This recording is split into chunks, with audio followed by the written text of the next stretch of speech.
Chemical hair டைக்கு bye சொல்லிட்டு natural hair டைக்கு ஹை சொல்லுங்க. அமோனியா சல்ஃபேட் பிபிடி இல்லாமல் தயாரிக்கப்பட்ட ஜிகே நேச்சுரல்ஸோட நேச்சுரல் பிளாக் ஹேர் டை. வீங்கிற தொகுதியில் தான் போட்டிடுவார் அப்படின்னு நிற்பார். அதில் மாற்றம் இல்லை. அதனால் எந்த தொகுதிங்கிறத நாங்கள் இப்போ அறிவிக்க மாட்டோம். என் தலைவர் வாயாலேயே அவர் அறிவிப்பார், இந்த தொகுதியில் தான் நிப்பாட்ட போகிறோம். நிச்சயமாக நான் சொல்கிறேன், முதல் மாநில மாநாடு நடைபெற்ற விக்கிரவாண்டியும் அதற்குள் அடங்கும்.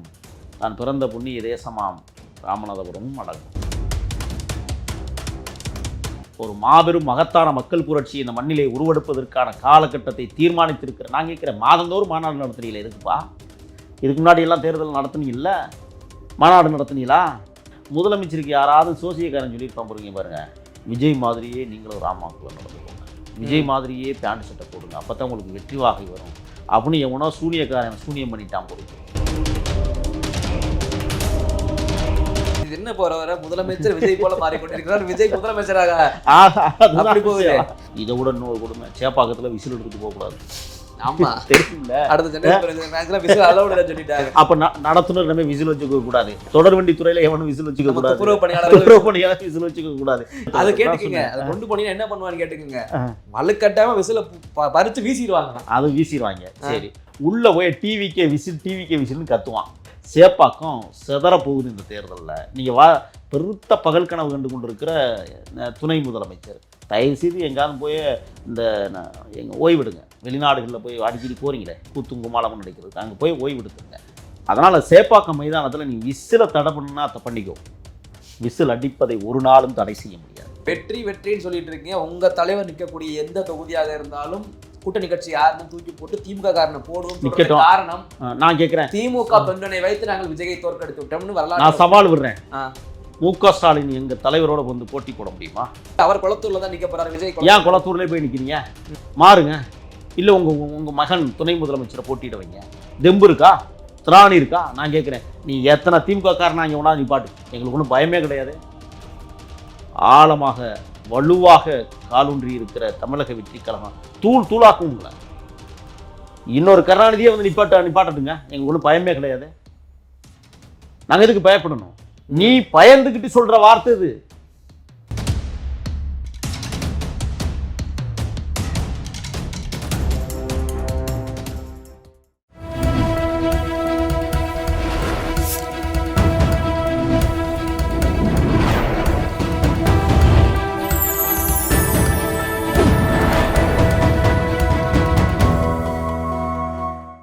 சேனல் 5 தமிழ் நேயர்களுக்கு வணக்கம். இன்றைய நேர்காணலில் நம்மோடு இணைந்திருப்பவர் தமிழக வெற்றி கழகத்தின் மாநில செய்தி தொடர்பாளர் திரு முகில் அவர்கள். வாருங்கள், அவரோடு பேசுவோம். சார் வணக்கம். வணக்கம். தமிழக வெற்றி கழகத்தின் தலைவர் விஜய் அவர்கள் எந்த தொகுதியில் போட்டி போட போறார் அப்படின்றதான் எல்லாரோட பார்வை வந்துகிட்டு இருக்கு. இன்றைய காலையில் 2 தொகுதிகளின் பெயர்கள் அரசியல் புரசலாக அடிபட்டது. ஒன்று வந்து விருகம்பாக்கத்தையும், இன்னொன்று திருச்சி கிழக்கையுமே குறிப்பிட்டு சொன்னாங்க. எங்கே போட்டியிட போகிறார் விஜய் அவர்கள்? அண்மையில்தான் திருச்சி கிழக்கில் மாபெரும் மகத்தான மக்கள் பொதுக்கூட்டம். முதலாக எனக்கு பேசுவதற்கு தலைமை கழகம் கொடுத்த முதல் வாய்ப்பு. ஆயிரக்கணக்கிலே திரண்டிருக்கிற கூட்டங்களுக்கு மத்தியில் நான் பேசிய உரை அனைவரும் பாராட்டக்கூடிய வகையில் அமைந்தது என்றெல்லாம் என்னிடத்திலே சொன்னார்கள். ஆனால் அங்கே ஆர்வரித்த கூட்டம் எனக்காக அல்ல, அது தலைவனுக்காக. நீங்கள் சொல்கிறீங்க திருச்சி கிழக்கு, இதுக்கு முன்னாடி ஒன்று சொன்னாங்க, விக்கிரவாண்டி, ஆமாம், விருதுநகர், வில்லிவாக்கம், அதுக்கப்புறம் வேளச்சேரி, இப்படிலாம் சொன்னாங்க.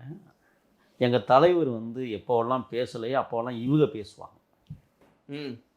ஏன் பேசாமல் இருக்காரு? அதுதான் இப்போ இவங்க பேசுனதில் தான் நீங்கள் குறிப்பிட்டது வந்து 2 தொகுதி இப்போ சொல்லிக்கிட்டு இருக்கிறீங்க. விருகம்பாக்கமும் ஆமாம், வீயில் ஆரம்பிக்கிற ஒரு தொகுதி வருது. அப்படி பார்த்தீங்கன்னா வீண் தொடங்குற ஊர் கிட்டத்தட்ட 46 ஊர் இருக்குது தமிழ்நாட்டில் தொகுதியே. அப்போ 46 தொகுதியிலே எங்கள் தலைவர் நிற்பாருவார்னு ஒரு கணக்கு எழுதலாமா? ஜோதிடம் பார்த்ததாக கருத்துக்கள் வருது. ஜோதிடம் வீன்னு பார்த்தா அது விஜய்க்கு வி, அதே போல தொகுதிக்கு எங்கள் தலைவர் அதை வந்து முறையாக அறிவிப்பாங்க. ஏன்னா எங்கே நிற்கணும், நிச்சயமாக எங்கள் தலைவர் 2 தொகுதியில் போட்டியிடுவதற்கான ஒரு வாய்ப்பு இருக்குன்னு எல்லா ஊடகங்களும் சொல்லுது. நாங்களும் அதை நம்புகிறோம். எங்களுக்கே தெரியாது தலைவர் எந்தெந்த தொகுதியில் போட்டிடுறோம். ஆனால் சமூக ஊடகங்களில் பார்த்தா தான பிள்ளையாக வந்து எழுதிக்கிட்டு இருக்கிறாங்க. சரி, எழுதட்டும், அது அவங்களுடைய விருப்பம், நம்ம அதை வந்து கெடுக்கக்கூடாது. விருதுநகரில் கூட நிற்பார், இன்னும் நிறைய தொகுதியில் நம்மளால் விருத்தாசலத்தில் நிற்பார். அவருக்கு வீண் வர்ற தொகுதியில் நிற்பாருன்னு நீங்கள் ஒரு கணக்கு போட்டால் சரி நிற்கட்டும். ஆனால் நிற்கும் இடமெல்லாம் வெற்றி வாகை சூடுகிற அளவிற்கு எங்கள் தலைவர் ரொம்ப சாதுரியமாக. இப்போ நான் ஒன்று கேட்குறேன், எங்கள் தலைவர் ஒரு கூட்டத்துக்கு போனால் அங்கே வண்ண தொலைக்காட்சிகளும் சரி ஊடகங்களும் சரி அவர்கிட்ட கேட்டே படம் முடிச்சு காட்டும்ல. நேற்று ஜெகன்மோகன் ரெட்டியினுடைய இல்ல திருமண விழாவுக்கு போனார். யாருக்காவது தெரிஞ்சதா? கூட்டத்தில் கலந்து கொள்ளும்போது இவரும் வந்திருக்கிறாருன்னு தெரிஞ்சிச்சு. எவ்வளவு ரகசியமாக தன் தலைவருடைய அந்த அந்த பயணங்களை வழிகாட்டி கொண்டிருக்கிறார்கள் எங்களது பொறுப்பாளர்கள் என்பதற்கு சான்று இது. இப்போ நிச்சயமாக நான் சொல்கிறேன், வீங்கிற தொகுதியில் தான் போட்டியிடுவார் அப்படின்னு பத்திரிகைகளும் ஊடகங்களும் நம்பினால் நிற்பார். அதில் மாற்றம் இல்லை. ஆனால் எந்த தொகுதிங்கிறத நாங்கள் இப்போ அறிவிக்க மாட்டோம். என் தலைவர் வாயாலேயே அவர் அறிவிப்பார், இந்த தொகுதியில் தான் நான் நிப்பாட்ட போகிறேன்னு. நிச்சயமாக நான் சொல்கிறேன், முதல் மாநில மாநாடு நடைபெற்ற விக்கிரவாண்டியும் அதற்குள் அடங்கும். தான் பிறந்த புண்ணிய தேசமாம் ராமநாதபுரமும் அடங்கும். ஆக எங்கே வேணாலும் நிற்பார். நிற்கிற இடமெல்லாம் மிகப்பெரிய செல்வாக்காக வெற்றி பெறுவார் என்பதில் மாற்றம் இல்லை. இல்லை, நீங்கள் எங்கே நின்னாலும் ஒருவேளை திமுக கூட்டணியில் ஒரு காங்கிரஸுக்கோ இல்லை விசிக்கோ இல்லை, வேற யாருக்கும் சீட்டு கொடுத்திருந்தா கூட அதை கேன்சல் பண்ணிட்டு விஜய் நின்னார்னா அங்கே திமுக காரரை போட்டு நாங்கள் வெற்றி வேண்டுவோம் அப்படின்னு சொல்லி திமுக தலைமையில ஒரு செய்தி வந்திருக்கு. இப்போ நான் என்ன கேட்குறேன்னா, இதுதான் அவங்களுக்கான பயம், தோல்வியினுடைய பயம். நான் ஆரம்பம் முதலே சொன்னேன், அது பயம் மாதிரி தெரியல. இல்லை பயம்னு, அதாவது என்னென்னா நீங்கள் நல்லா தெரிஞ்சுக்கணும், இது சவடால் இருக்கிற வேலை, சண்டியத்தனம் பண்ணுற வேலை. ஏன்னா எங்கேயோ எவனா சகுனம் பார்த்து சொல்லியிருப்பான், விஜய் நிற்கிற இடத்துல திமுக ஏங்க யாரோட கொண்டாந்து ஒத்துடுறாங்க. ஒரு மாபெரும் மகத்தான மக்கள் புரட்சி இந்த மண்ணிலே உருவெடுப்பதற்கான காலகட்டத்தை தீர்மானித்திருக்கிற நான் கேட்குறேன், மாதந்தோறும் மாநாடு நடத்துறீங்களே எதுக்குப்பா? இதுக்கு முன்னாடி எல்லாம் தேர்தல் நடத்துனீங்கல்ல, மாநாடு நடத்துனீங்களா சொல்லுங்கள். அப்போ நீங்கள் மாதந்தோறும் ஒரு மாநாடு என்கிற பெயரில் திமுக அடாவடித்தன மாநாடு. நீங்கள் இதோட என்ன கொடுமைனா, நேற்று முந்தா நாள் சனிக்கிழமை அன்னைக்கு நடைபெற்ற அந்த கல்குறிச்சி, விருதுநகருக்கு பக்கத்தில் கல்குறிச்சிங்கிற ஊரில் நடைபெற்ற மாநாட்டை பார்த்தீங்களா? 1,00,000 பேர் கலந்து கொண்டதாக சொன்னாங்க. உங்கள் தலைவர் விஜய் மாதிரியா ரேம்ப் வாக்கில் முதல்வர்? அதே சிவப்பு கலர் ராம்நாக்கு, அதே காக்கி பேண்டு, அதே வெள்ளைச்சட்டை, அதே அப்படி துண்டை தூக்கி வீசுறது. அதுக்கப்புறம் இன்னொன்று பார்த்தீங்கன்னா, இன்னொன்று முக்கியமானது, பூங்கத்து கொடுத்த தூக்கி கீழே ஓட்டு போனது, பூமாலையை தூக்கி கீழே ஓட்டு போனது, அதெல்லாம் இன்னும் சரிவர கவனிக்கலைன்னு நான் நினைக்கிறேன். இந்த செல்ஃபி இருக்கே எவ்வளவு, அதாவது இப்போ புரிஞ்சுக்குங்க, நான் என்ன நினைக்கிறேன்னா, முதலமைச்சருக்கு யாராவது சோசியக்காரன் சொல்லியிருப்பான் பாருங்க, விஜய் மாதிரியே நீங்களும் ராமாக்குள்ள நடந்து போங்க, விஜய் மாதிரியே பேண்ட் சட்டை போடுங்க, அப்போ தான் உங்களுக்கு வெற்றி வாகை வரும் அப்படின்னு எவனோ சூனியக்காரன் சூனியம் பண்ணிட்டான் பொறுப்பு.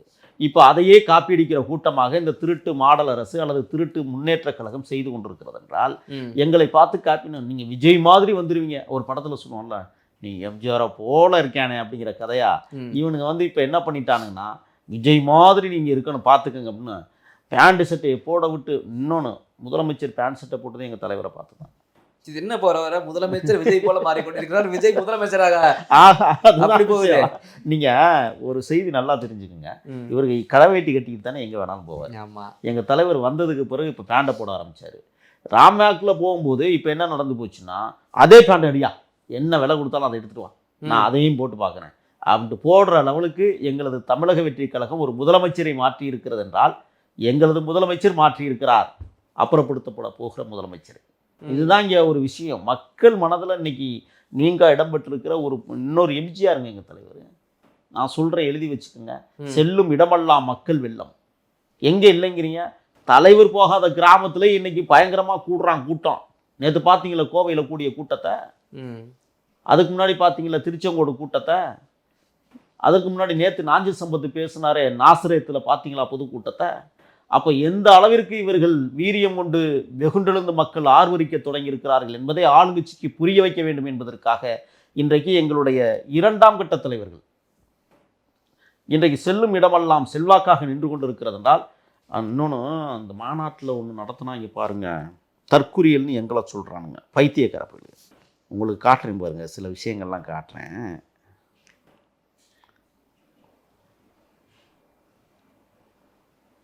முதல்ல எங்கேருந்து போவோம்னா, உயர்கல்வித்துறை அமைச்சர் பார்த்துருக்கீங்களா?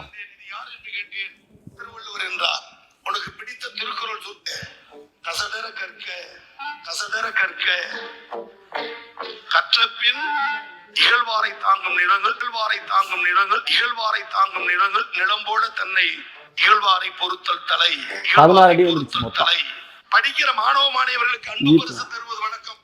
இவர் உயர்கல்வித்துறை அமைச்சர். வெக்கமா இல்லை உங்களுக்குலாம்? ஆனால் சோத்தத்தை திங்கிறீங்களா, வேற எதையும் திங்கிறீங்களா? ஒரு திருக்குறளை இவ்வளவு சின்னாபின்னப்படுத்தி பேசுகிற அளவிற்கு மானங்கெட்டு தரிகட்டு போய் நிற்கிற இந்த திராவிட முன்னேற்ற கழகம் என்கிற திருட்டு முன்னேற்ற கழகம், ஒரு அமைச்சர், உயர்கல்வித்துறை அமைச்சருக்கு திருக்குறளை தெரியும்னா பைத்தியம் கொண்டே நல்லா என் வாயில வருது. கீழ்ப்பாக்கத்தில் கொண்டே சேர்க்க முடியாத இந்த அமைச்சர்கள்லாம் இவ்வளோ அந்த உயர்கல்வித்துறை அமைச்சர் வேற துறைக்கு இருந்தால் கூட பிரச்சனை இல்லைங்க. கல்வித்துறையிலே இவ்வளவு மோசமாக திருக்குறளை ஒப்பிக்கிற ஒரு அமைச்சரை நம்ம பார்க்க முடியுமா? இதுதான் இவங்களுடைய மானம் சூடு சொரணையற்றவர்கள் இந்த நாட்டை ஆள்வதற்கு ஒரு எடுத்துக்காட்டு. அடுத்து பாருங்க,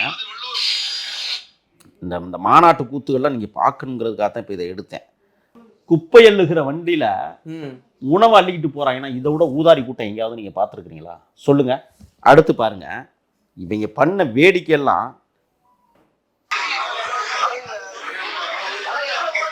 டாஸ்மாக் கடை, திமுக இளைஞரணி பணியை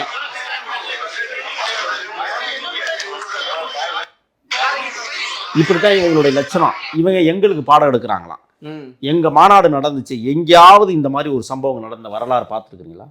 இப்படி குடிச்சுட்டு குமாரமுட கூட்டம் கூட்டமா குடும்பம் குடும்பமா சோறை கட்டிக்கிட்டு அரிசி எடுத்துட்டு பாத்திரங்களை கொண்டு வந்து சமைச்சுக்கிட்டு 3 நாளா தங்கி பனியே பெய்தாலும் பரவாயில்லை அல்லது இடியே இடித்தாலும் பரவாயில்லைன்னு எங்கள் தலைவரை பார்ப்பதற்கு 3 நாட்களுக்கு முன்பாகவே குழந்தை குட்டிகளோடு வந்து தங்கி என் தலைவனை பார்க்கிற கூட்டம் இங்க. இந்த கூட்டம் இன்னொரு கூட்டம் ஒருத்தன் பண்ண செயலை பாருங்க, பாட்டிலோட ஒரு நடனம் எப்படி இருக்கு இவங்க மாநாடுன்னு பாருங்க. அடுத்து குதூகலமா கொண்டாடுறாங்க மாநாட்டை. குதூகலமா கேட்டா என்ன சொல்லுவாங்க, அரசுக்கு வருமானம் சொல்லுவாங்க, வேற என்னத்தை சொல்ல போறாங்க. இப்படித்தான் இவர்கள் மாநாட்டை நடத்துங்க. கடைசியா முடிச்சுட்டு போகும்போது ஒன்று செஞ்சாங்க தெரியுமா? ஓடி ஓடி போய் வாழை மரத்துல தூக்கிட்டு கிடந்தாங்க. தெரியுமா தெரியாது? வேஸ்டா போய் தூக்கிட்டு போயிருப்பாங்களோ? இல்ல, திட்டமிட்டே வாழை மரத்தை கட்டுவாங்க. நான் எவ்வளவு தெரியுமா? 96.10 கோடி இந்த மாநாட்டுக்கு செலவு. தமிழக வெற்றி கழகத்தின் மாநாட்டுக்கு செலவு என்ன தெரியுமா? வெறும் 50 லட்சம் 60 லட்சத்தில் முடிக்கிறாங்க. இப்போ அடுத்து சேலத்தில் 14ஆம் தேதி உங்களுக்கு தெரியும்னு நினைக்கிறேன். அதுக்கே எவ்வளவு செலவாகும்னு நினைக்கிறேன். இவங்க வேற 5000 பேர் தான் கூடணும்னு சொல்லிட்டாங்க. அதுக்கே பல கெட்டுப்படியான விதிமுறைகள்லாம் 51 சொல்றாங்க, எல்லாம் போடுவாங்க. நான் கேட்குறேன், இப்போ 1 லட்சம் பேர் கூடணும்னு சொன்னாங்கல்ல, அதில் எத்தனை விதிமுறைகளை போட்டாங்க? விதிமுறைகளே தெரியல. ஏன் 1 லட்சம் பேர் கூட வச்சிங்க? அரசு பேருந்துகள் அனைத்தும் அவங்க கேட்குறாங்க, அவங்க கூட்டத்துகளில் இந்த மாதிரி இறப்புகள் நடந்ததா கரூர் சம்பவம் மாதிரி, அதில் எதுவும் நடக்கல, அதனால நாங்கள் கொடுக்குறோம். உங்க மாநாடுனாலே பதப்பதப்பா இருக்குது, எதுவும் உயிர் பலி ஆயிடுமோன்னு ஒரு கருத்தை. அதை உருவாக்குவதே திமுக தானே, அதை உருவாக்குவதே திமுக காவல்துறை தானே. அரசு காவல்துறையா இருந்தால் பிரச்சனை இல்லை, திராவிட முன்னேற்ற கழக காவல்துறை அப்புறம் எதை செய்யும்னு நினைக்கிறீங்க நீங்க? வேண்டும் என்றே எங்களை இப்போ என்னன்னா, இதை விட இன்னொரு கொடுமை, சேப்பாக்கத்தில் விசில் எடுத்துட்டு போகக்கூடாது. ஆமா தெரியும்ல, சொல்லிட்டாங்க. அப்ப நடத்துனர் நம்ம விசில் வச்சுக்க கூடாது, தொடர் வண்டி துறையில எவனும் விசில் வச்சுக்க கூடாது, துப்புரவு பணியாளர் விசில் வச்சுக்க கூடாது. சரிங்க, எல்லாம் உங்களால நாங்க உங்க தாவேக்கனால எதை தாங்க இழக்கிறது. இப்ப கடைசியா நாங்க சேப்பாக்கத்துக்கு போய் சிஎஸ்கேக்கு தோனிக்காக விசில் அடிக்கிறது போச்சு எங்களுக்கு. இப்ப இன்னொன்னு வரும் அடுத்து, சிவப்பு மஞ்சள் சிவப்பு எவனும் பயன்படுத்தக்கூடாது, உங்க கட்சி கொடியையும் பயன்படுத்தக்கூடாது. அதாவது அந்த நிறத்தையே பயன்படுத்தக்கூடாதுங்கிற அளவுக்கு நெருக்கடிகளை கொடுக்கிற என்ன அதை இது சொல்ற அந்த மானாவரி நிலங்கள்ல மழை பெஞ்சாதான் வித விதைக்குன்னு சொல்லுவாங்க. இவங்க அதை விட மோசமானவங்க, அதை விட மூத்திரம் பெஞ்சாவே முளைக்கிற விஷயங்கள் இவங்கெல்லாம். நான் கேட்குறேன், விசில் சேப்பாக்கம் இதெல்லாம் நீங்க சொன்னதை போல விசில் தான் மறக்குவீங்க. சரி, இப்போ நான் ஒன்று சொல்றேன், எங்க தம்பியை போறாங்க உள்ள, நிச்சயம் கிரிக்கெட் பார்க்க போறாங்க, அதை மாற்றம் இல்லை. நான் இப்போ ஏற்கனவே நான் சொன்னேன், நமது வலையெழுத்து அதை கேட்டுக்கங்க, அதை கொண்டு போனீங்கன்னா என்ன பண்ணுவான்னு கேட்டுக்கங்க, வலுக்கட்டாம விசில பறிச்சு வீசிடுவாங்க. அது வீசிடுவாங்க. சரி, உள்ள போய் டிவிக்கே விசில்னு கத்துவான், குரல் வலை நெரிச்சிருவியா நீ?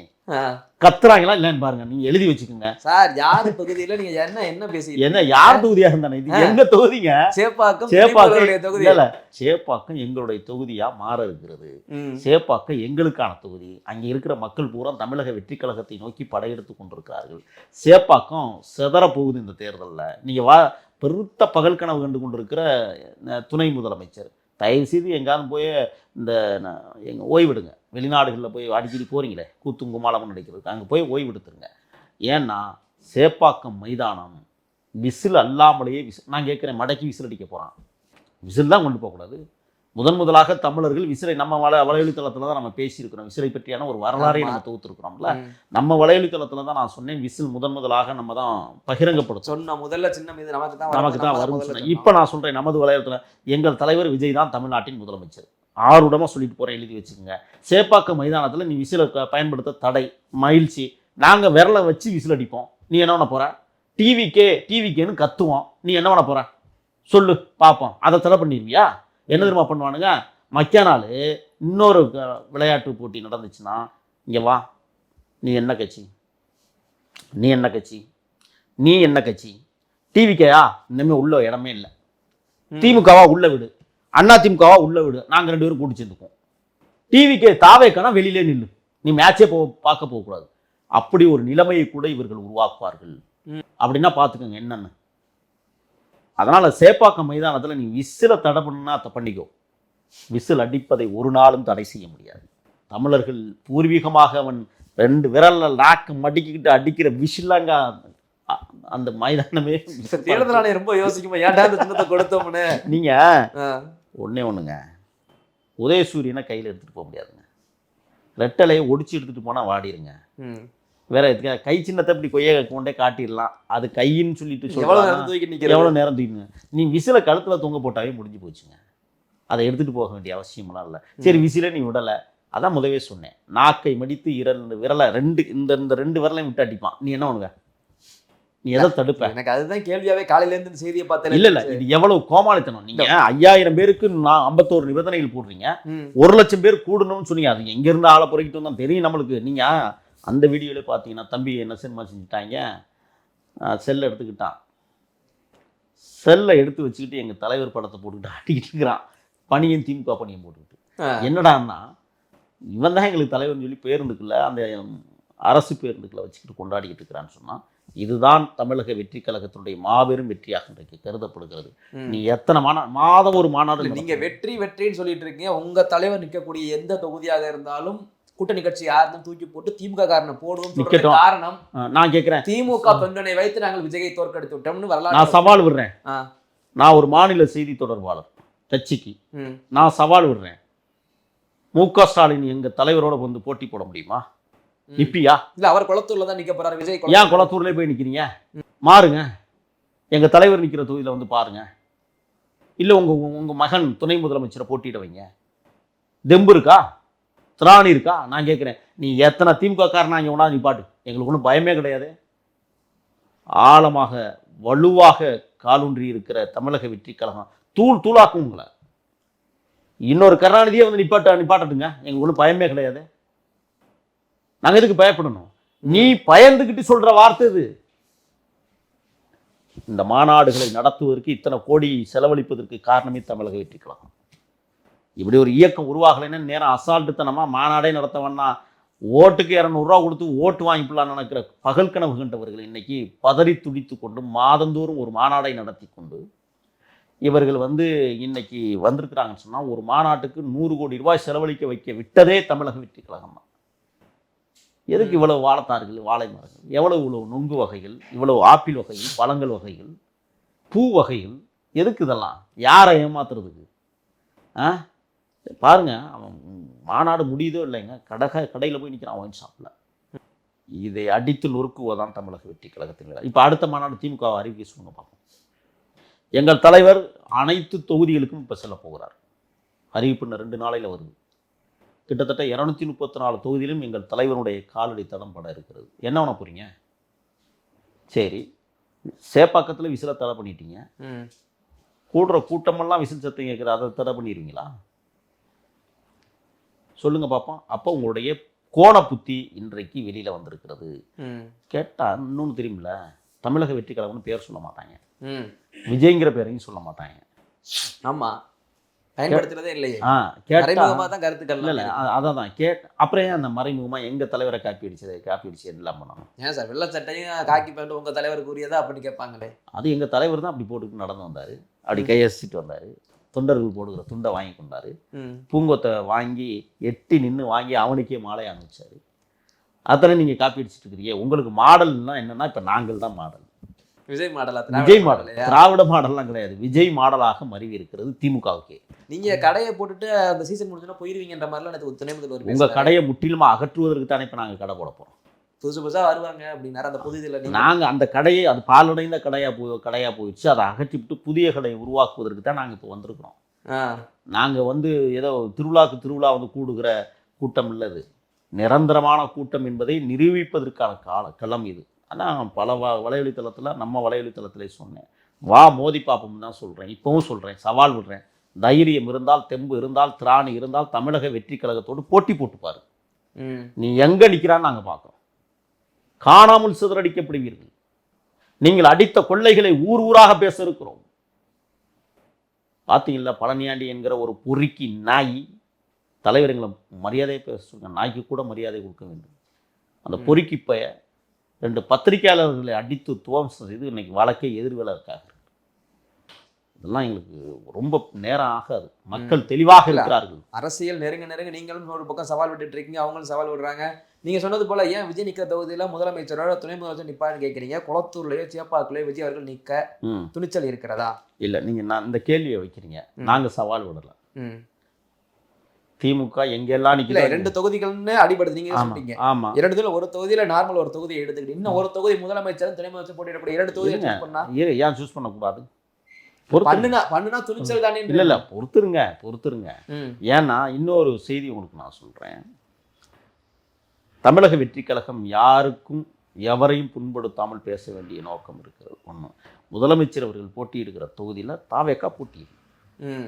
ஒரு சின்ன பையனை நிப்பாட்டுவோம், அவனை எதிர்த்து போட்டியிட்டு வெற்றி பெறுவதற்கு உங்களுக்கு துப்பு இருக்கிறதான்னு நாங்கள் பார்க்க இருக்கிறோம். எங்கள் தலைவர் தான் நிற்கணும்ல. கல்லூரி மாணவரை நிறுத்துவோங்க, இல்லாட்டி மாணவியை நிறுத்துவோம், ஜெயிச்சு பார்ப்போம். 1000 விளக்காக இருக்கட்டும், சேப்பாக்கமாக இருக்கட்டும், இல்லை குளத்தூராக இருக்கட்டும்.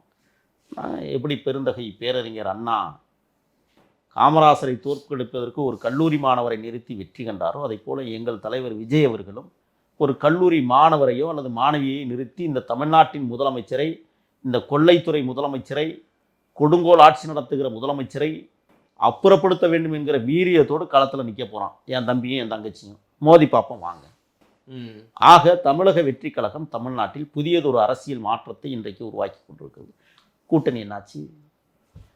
நீங்கள் ஆட்சியிலும் பங்கு அதிகாரத்திலும் பங்குன்னு சொன்னீங்களே, யாருமே வரலையே. இதெல்லாம் பேசுகிறாங்கல்ல. நாங்கள் 300 கோடி கொடுத்தா தானே வர முடியும். யார் 300 கோடி கொடுக்குறாங்களோ அவங்க பக்கம் சாய்கிற கட்சிகளெல்லாம் எங்களுக்கு தேவையில்லை. நாங்கள் மக்களுடன் கூட்டணி இருக்கிறோம். மக்களோடு கூட்டணி சேர்வதற்கான மக்களோடு கூட்டணி, மக்கள் நம்ம கூட இருக்காங்கன்ற கருத்தை ரொம்ப திரும்ப நீங்களும் பதிவிட்டுறீங்க, உங்கள் தலைவர் விஜயும் பதிவிடுறாரு. எலெக்ஷன் 1 மாதம் தான் இருக்குது. இந்த தருணத்தில் விஜய் அவர்கள் மக்களை சந்திக்கிறதே நெருக்கடியாக இருக்கே. ஒரு மக்கள் சந்திப்புக்கே, நிர்வாகிகள் கெடுபடியான விதிமுறைகள் இருக்குது. இதில் நீங்கள் எங்கிட்டு போயிட்டு ஒவ்வொரு தொகுதியாக போயிட்டு மக்களை சந்திச்சு விஜய் என்றைக்கு அது சாத்தியப்படும்? இல்லை, தேர்தல் கமிஷனுக்கு பிறகு தமிழ்நாடு அரசு செயல்பட முடியாது. தேர்தல் கமிஷன் தேதி அறிவிச்சிச்சாங்கன்னா தமிழ்நாடு அரசு முடங்கி போயிடும். அதுக்கு பிறகு தேர்தல் கமிஷன் தான் எங்களை பொறுப்பாக நடத்தணும். நடத்தலைன்னா தேர்தல் கமிஷன் மீதே நாங்கள் வழக்கு போடுவோம். ஆக தேர்தல் கமிஷன் தேதி அறிவித்ததற்கு பிறகு எங்கள் தலைவர் செல்லும் இடமெல்லாம் பாதுகாப்பு கொடுக்க வேண்டியது தேர்தல் கமிஷனுடைய காவல்துறை, திமுகவுடைய காவல்துறை இல்லை. நீங்கள் அதை முதல்ல புரிஞ்சுக்கணும். ஆனால் பவர் கட் ஆகுது. ஆமாம், பவர் முடிஞ்சதில்லை. அதுக்கப்புறம் நாங்கள் வச்சு செய்வோம்ல. நீ இப்போ 5000 பேர் தானே கூட்டணுங்கிற. நாங்கள் 5000 பேரை கூட்டுகிறோம் என்றால் 5 கோடி பேர் பார்வையாளர்களாக அதை பார்க்க இருக்கிறார்கள். உண்மையாக பொய்யா ஒத்துக்கங்க. 5000 பேர் தான் எங்கள் தலைவர் வந்து பேசுவார்னு சொன்னால் 5 கோடி பேருக்கு முன்னாலும் மலையொலித்தலங்களில் பதிவிட்டு பயங்கரமாக எங்கள் விர்ச்சுவல் வாரியர்ஸ் குரூப் சாதாரணமாக விட மாட்டாங்க. பார்த்துக்கிட்டே இருங்க, களம் எப்படி அமைய போகுதுன்னு. வித்தியாசமாக இருக்கும் இந்த களம். விஷுலுக்கான களமாக இருக்கிறது, வெற்றிக்கான களமாக இருக்கிறது, எங்கள் தலைவர் விஜய்க்கான களமாக இருக்கிறது. களமாடுவதற்கு எவருக்கும் தகுதி இல்லை தமிழ்நாட்டில். ஏனென்றால் சொந்த உழைப்பில் எங்கள் தலைவர் முன்னேறி முன்னேறி முன்னேறி கொஞ்சம் கொஞ்சமாக இந்த மக்களின் நன்மதிப்பை பெற்று இன்றைக்கு களத்திற்கு ஒரு ரூபாய் கொள்ளையடிக்காமல், 1 ரூபாய் பிறரை ஏமாற்றாமல் இன்றைக்கு களத்திற்கு வருகிறார் என்றால் எங்களுக்கு தான் தெம்பும் திராணியும் இருக்கிறது, எங்களுக்கு தான் அந்த தைரியமும் இருக்கிறது. நாங்கள் தான் உண்மையான மக்கள் சக்திகள் என்பதை மக்கள் புரிந்து கொண்டிருக்கிறார்கள். தீய சக்தியை ஒழித்து கட்டுவதை, குறிப்பாக திருட்டு முன்னேற்ற கழகத்தை அப்புறப்படுத்துவதை எங்களது முதல் நோக்கம். விரைவில் பொறுத்திருங்கள், நல்ல தகவல். எங்கள் தலைவர் 2 தொகுதியில் நிற்பார். ஓகே சார், எங்களுடைய பல்வேறு கேள்விகளுக்கும் நேரத்தை ஒதுக்கி பகிர்ந்து அமைக்கிறோம். நன்றி. தொடர்ந்து பேசுவோம். நன்றி.